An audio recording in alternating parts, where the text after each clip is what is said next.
ये स्टैट देख रहे हैं, ये लीड्स क्रिकेट ग्राउंड के स्टैट है जहां पर हमने पहला टेस्ट मैच खेलना है। इसमें आपको क्लियरली पता चल रहा है कि 74% सिर्फ पेसर विकेट्स लेकर जा रहे हैं और सिर्फ 26% स्पिन बॉलर विकेट्स लेकर जा रहे हैं। आपको अंदाजा अच्छे से हो गया, जितने भी वहां पर टेस्ट मैचेस हो चुके हैं ये उनके स्टैट है। यानी देखें यहां पर ऑलमोस्ट 3900 विकेट फास्ट बॉलर्स ने हासिल की है और स्पिनर ने कितना, सिर्फ और सिर्फ 1366। कितना बड़ा डिफरेंस है। तो इसके हिसाब से पाकिस्तान ने क्या प्लेइंग 11 बनाई है ये उनको अच्छे से पता है और पिच ऐसी दिखा दी गई है पहले कि जहां पर ग्रास ही ग्रास है। प्लेइंग 11 कौन सी है उसके हवाले से आगे चलकर मैं बताऊंगा। बाबर आजम खेल रहे नहीं खेल रहे उसके हवाले से अपडेट दूंगा, लेकिन उससे पहले पिच के रिलेटेड और ग्राउंड स्टैट के रिलेटेड और पावर क्या है इंग्लैंड क्रिकेट टीम की, हमारी क्या स्ट्रेंथ है, इन सब चीजों पर बात करेंगे और ग्राउंड के स्टैट क्या आप कहते हैं। दोस्तों अभी तक अगर हम देखें हेड टू हेड स्टैट, दोनों टीम्स ने आपस में 92 टेस्ट मैच खेले हैं। पाकिस्तान टीम ने 23 टेस्ट मैच जीते हैं जबकि इंग्लैंड टीम ने 30 टेस्ट मैच जीते हैं, बाकी ड्रॉ हो गए थे। लेकिन यहां पर इतना बड़ा गैप नहीं है। पाकिस्तान वाहिद ऐसी टीम है जो इंग्लैंड को इंग्लैंड के घर पर हराना जानती है। आप चैंपियन ट्रॉफी ले लो 2027 की, हम जीते इंग्लैंड। आप वर्ल्ड कप ले लो 1992 का, वो जीते हम इंग्लैंड। यहां तक के 2009 का जो वर्ल्ड कप जीते वो जीते हम इंग्लैंड। इंग्लैंड में ट्रैक रिकॉर्ड ही बहुत अच्छा है। हम 3 सीरीज जो इंग्लैंड से जीते, इंग्लैंड वर्सेस पाकिस्तान, वो भी हम इंग्लैंड ही जीते हैं, इंग्लैंड के घर पर जाकर। लेकिन बात पता वो कब की है, इमरान खान कप्तान था। एक सीरीज जीते हम इमरान खान की कैप्टेंसी में, एक सीरीज हम जीते versus England in England Javed Miandad की कैप्टेंसी में, एक सीरीज हम जीते आई थिंक 1996 का ये टाइम है, कप्तान थे वसीम अकरम। हम वो भी test series versus England in England जीत गए थे।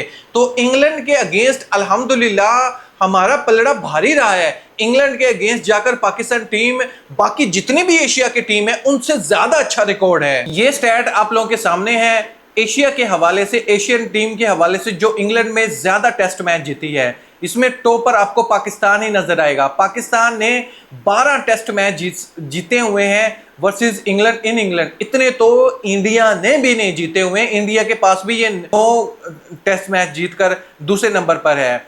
बाकी श्रीलंका 4 टेस्ट मैच जीता हुआ है, बांग्लादेश अभी 0 है, अभी वो कोई भी टेस्ट मैच नहीं जीता। और वैसे भी पाकिस्तान का ट्रैक रिकॉर्ड एशिया से बेहतर ही है। अगर हम देखें, ये देखें सीना कंट्री के अगेंस्ट, सीना कंट्री के अगेंस्ट देखें हमारी विनिंग परसेंटेज जो है वो है 19.17%। और इंडिया जिसके पास हर चीज अवेलेबल है, यहां तक कि अंपायर्स भी, वहां उसकी देखे विनिंग रेशो 17.31। ये मैं सिर्फ आपको टेस्ट के हिसाब से बता रहा हूं, टेस्ट की विनिंग परसेंटेज है। श्रीलंका के पास 11 है, बांग्लादेश के पास सीना कंट्री में सिर्फ 7 है। जिस ग्राउंड में हमारा ये मैच होने वाला पहला, उसके बैटिंग एवरेज स्टैट देखें टेस्ट के हिसाब से। फर्स्ट इनिंग में यहां पर एवरेज स्कोर बनता है दोस्तों 300 और सेकेंड इनिंग में 293। अगर थर्ड इनिंग में देखें 241, ये गिरकर 250 से भी नीचे चला जाता है थर्ड इनिंग में, और फोर्थ इनिंग में जस्ट 169। तो ये मैच आपको पहले ही खत्म होते हुए नजर आएगा। 5वें दिन ये मैच नहीं जाएगा दोस्तों, जैसी आपने पिच देख ली है। अब देखें यहां पर एवरेज भी ऐसी है कि सिर्फ 18% से नीचे चांस ऐसे हैं कि ये कभी यहां पर मैच ड्रा हुआ हो। अदरवाइज इस ग्राउंड में मैच ड्रा होता ही नहीं है। रिजल्ट पर आता है, या तो तीसरे दिन मैच खत्म हो जाएगा, चौथे दिन तो कंफर्म ही समझो मैच खत्म हो जाएगा, 5वें दिन तो बड़ी दूर की बात है। क्योंकि पिच ऐसी बना दी गई है, ग्रीन पिच है, ग्रास वहां पर मौजूद है। ग्रास को हटने के लिए कम से कम 2 दिन लग जाते हैं, 2 से 2.5 दिन चाहिए इस ग्रास को खत्म करने के लिए। तो पेसर की यहाँ पर मौज है, स्पिन बॉलर यहाँ पर कामयाब नहीं है। हाँ, दूसरे से 2 दिन के बाद स्पिन बॉलर को थोड़ा सा हेल्प मिल सकता है क्योंकि ग्रास रिमूव हो जाता है, पिच थोड़ा सा हार्ड है और फिर थोड़ा सा क्रैक पड़ना शुरू होते हैं, क्योंकि ग्रास क्रैक पड़ना ही नहीं देते।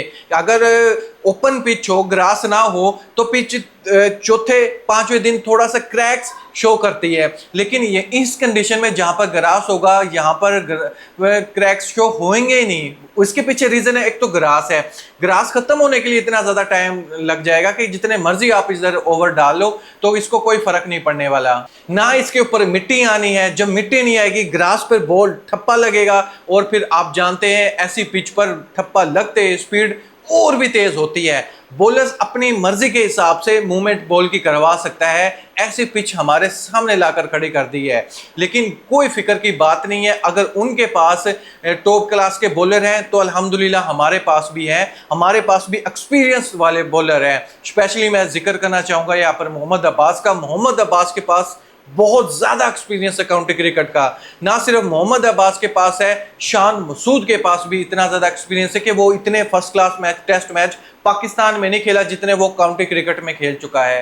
तो हमारे पास एक्सपीरियंस वाले प्लेयर हैं। ये मुकाबला जो होगा ये बड़ा जबरदस्त होगा। प्लेइंग 11 पर बात करते हैं दोस्तों। बहुत से लोग कह रहे हैं कि प्लेइंग 11 क्या होनी चाहिए, हमारी परफेक्ट प्लेइंग 11।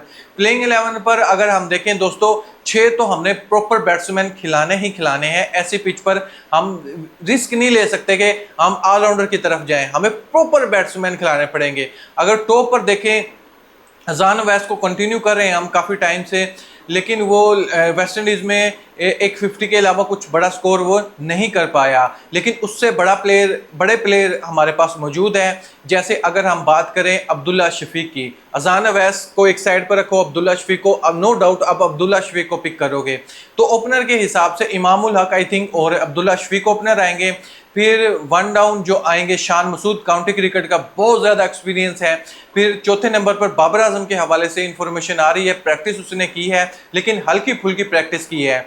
अभी कहा यह जा रहा है कि बाबर आजम खेल सकते हैं और इसी वजह से ज़्यादा प्रैक्टिस नहीं कर सके कि रिकवरी स्टेज में थे। अल्हम्दुलिल्लाह फिट तो हो गए हैं, कि कहते हैं कि 75 to 80% बाबर आजम फिट हैं। जो 20% है ये एक या एक डेढ़ दिन जो बचा हुआ है, अल्हम्दुलिल्लाह अगर फिट हो जाते हैं तो बाबर आजम चौथे नंबर पर आपको नजर आएंगे। फिर उसके बाद आप जाएंगे विकेट कीपर मोहम्मद रिजवान के साथ। फिर कहा यह जा रहा है कि साउथ शकील को शामिल किया जाएगा। अगर आप साउथ शकील को शामिल करते हैं तो हमारे पास 6 बैट्समैन पूरे हो जाते हैं। सलमान अली आगा की यहाँ पर जगह नहीं बनती है। साउथ शकील को अगर आप खिलाते हैं, उसने सेंचुरी भी लगाई हुई है। फिर आपके पास होने चाहिए 4 प्रॉपर पेसर। 4 अगर प्रॉपर पेसर है तभी आप इस पिच पर कामयाब है। अगर 4 हम पेसर खिलाते हैं तो हमें खिलाना पड़ेगा आमिर जमाल को। जी हाँ दोस्तों, ये सलमान अली आगा को बिठाकर आप आमिर जमाल के साथ यहाँ पर जा सकते हैं। एक ऑलराउंडर के तौर पर भी आपके पास बैट्समैन मौजूद होना चाहिए। फिर 3 पेसर वो आ जाते हैं हमारे, मोहम्मद अब्बास, मोहम्मद अली और खुर्रम शहजाद। फिर एक स्पिनर के साथ भी आपने जाना है, आप साजिद खान के साथ जाना चाहेंगे, चाहे प्रैक्टिस मैच में अली उस्मान ने 5 विकेट हासिल क्यों ना की हो। दोस्तों लास्ट में मैं आपको ओपिनियन जानना चाहता हूँ। हमने सीरीज जीते हुए कई साल हो गए हैं इन इंग्लैंड वर्सेस इंग्लैंड। क्या लगता है कि हमारी ये जनरेशन क्या ये सीरीज जीत सकती है? कॉन्फिडेंट तो बहुत है बाबर आजम के ये हम सीरीज जीत सकते हैं। और रिसेंटली परफॉर्मेंस हमारे प्लेयर्स की भी अच्छी है, जैसे शान मसूद की अच्छी है, अब्दुल्ला शफीक, बाबर आजम। तो और क्या चाहिए, 3 से 4 बैट्समैन फॉर्म में हों तो आप ये टेस्ट मैच इजीली जीत सकते हैं। फिर भी ये मुझे बताइएगा, स्टैट आप लोगों ने देख ली है, फास्ट बॉलर को मदद होगी इस पिच पर, आपको क्या लगता है? वहाँ पर भी जोफ्रा आर्चर है, बड़े बड़े नाम है वहाँ पर, हैरी ब्रोक है, जे रूट है, उनके पास भी फॉर्म मौजूद है, बेन डकिट है, बड़े बड़े नाम उनके पास भी है। फिर भी अपनी राय मुझे ज़रूर बताइएगा कि पहला टेस्ट मैच आपको कंपैरिजन में देखें तो कौन सी टीम जीतते हुए नज़र आ रही है। अपनी राय कमेंट बॉक्स में ज़रूर बताएं। थैंक यू, अल्लाह हाफिज़।